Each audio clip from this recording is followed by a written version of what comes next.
اسلام آباد، پشاور اور سوات سمیت مختلف شہروں میں زلزلے کے جھٹکے۔ وفاقی دارالحکومت اسلام آباد اور خیبر پختونخوا کے مختلف علاقوں میں زلزلے کے شدید جھٹکے محسوس کیے گئے ہیں۔ تفصیلات کے مطابق زلزلے کے جھٹکے جڑواں شہروں اسلام آباد، راولپنڈی، پشاور، سوات، ایبٹ آباد اور چترال محسوس کیے گئے، جس سے شہریوں میں خوف و ہراس پھیل گیا۔ محکمہ موسمیات کے مطابق زلزلے کی شدت ریکٹر اسکیل پر 5.2 ریکارڈ کی گئی، جبکہ اس کا مرکز افغانستان کے ہندوکش پہاڑی سلسلے میں تھا۔ زلزلہ صبح 10:20 پر آیا، جس کی ریکٹر اسکیل پر گہرائی 190 کلومیٹر ریکارڈ کی گئی۔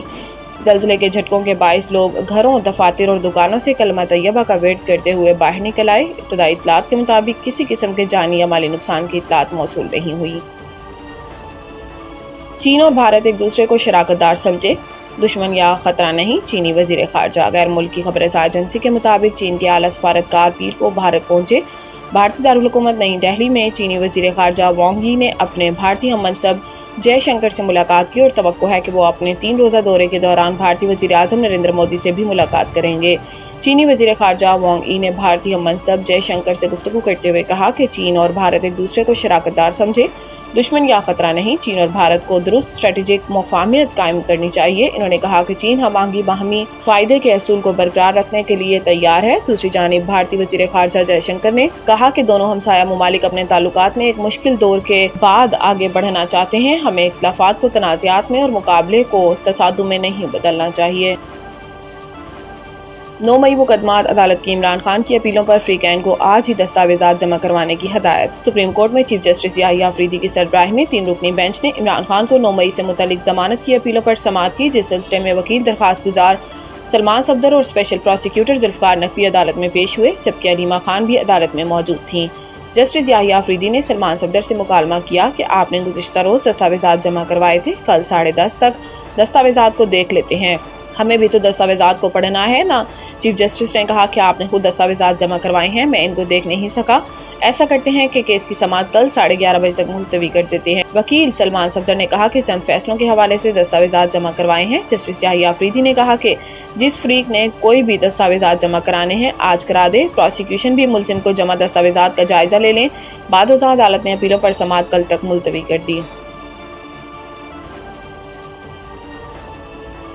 دہشت گردوں کی سہولت کاری کا الزام، گرفتار لیکچرار ڈاکٹر عثمان 14 روز کے ریمانڈ پر CTD کے حوالے۔ کوئٹہ میں 12 اگست کو گرفتار کیے جانے والے بیوٹنس یونیورسٹی کے لیکچرار ڈاکٹر عثمان قاضی کو CTD کی جانب سے استداد دہشت گردی عدالت میں پیش کیا گیا۔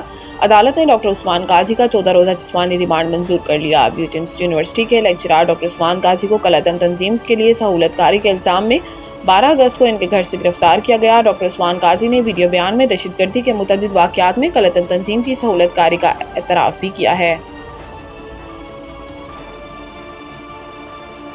مونسون سسٹم بحیرہ عرب میں موجود، کراچی میں آج وقفے سے بارش ہوگی۔ موسمیاتی ماہرین کا کہنا ہے کہ مونسون سسٹم بحیرہ عرب میں موجود ہے، جس کے باعث کراچی میں آج وقفے سے بارش ہوتی رہے گی۔ شہر میں آج تیز بارش ہوئی اور درجہ حرارت میں کمی آئی، تو کل معتدل بارش کا امکان ہے۔ موسمیاتی ماہرین نے عوام سے اپیل کی ہے کہ شدید گرج چمک کے دوران شہری گھروں سے باہر نہ نکلیں اور گرج چمک کے دوران صرف ایمرجنسی کالز کے لیے فون استعمال کریں۔ موسمیاتی ماہرین نے ہدایت کی کہ سڑک پر موجود افراد درخت، باڑ اور کھمبوں سے دور رہیں۔ آسمانی بجلی کی زد میں آنے والے ہر چیز پر براہ راست اثر ہوتا ہے۔ دوسری جانب چیف سیکرٹری سندھ آصف حیدر شاہ نے صوبے اور بالخصوص شہر قائد میں بارشوں کے پیش نظر انتظامیہ کو الرٹ رہنے کی ہدایت کی۔ چیف سیکرٹری نے انتظامیہ کو ہدایت کی کہ تمام ڈپٹی کمشنرز اپنے عملے کے ساتھ فیلڈ میں موجود رہیں، برساتی پانی کے فوری نکاس کو یقینی بنایا جائے۔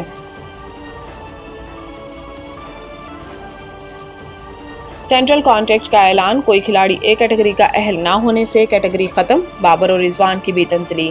قومی کرکٹ ٹیم کا کوئی کرکٹر اے کیٹیگری کا اہل قرار نہیں پایا، جس کے باعث بورڈ نے سینٹرل کانٹریکٹ سے اے کیٹیگری کو ختم کر دیا۔ PCB نے 30 کھلاڑیوں کو کانٹریکٹس دیے، جن میں پرفارمنس کی بنیاد پر کیٹیگری B، C اور D میں 10 کھلاڑی رکھے گئے، جبکہ کانٹریکٹس 1 جولائی 2025 سے 30 جون 2026 تک لاگو ہوں گے۔ گزشتہ سال 27 کھلاڑیوں کا کانٹریکٹ دیے گئے تھے اور اس سال تعداد بڑھ کر 30 ہو گئی ہے، جبکہ رواں برس 12 نئے کھلاڑیوں کو شامل کیا گیا۔ نئے کھلاڑیوں میں احمد دانیال، فہیم اشرف، حسن علی، حسن نواز، حسین طلعت، خوشدل شاہ، محمد عباس، محمد عارث، محمد نواز، صاحبزادہ فرحان، سلمان مرزا اور سفیان مقیم کو نئے کھلاڑیوں میں شامل کیا گیا۔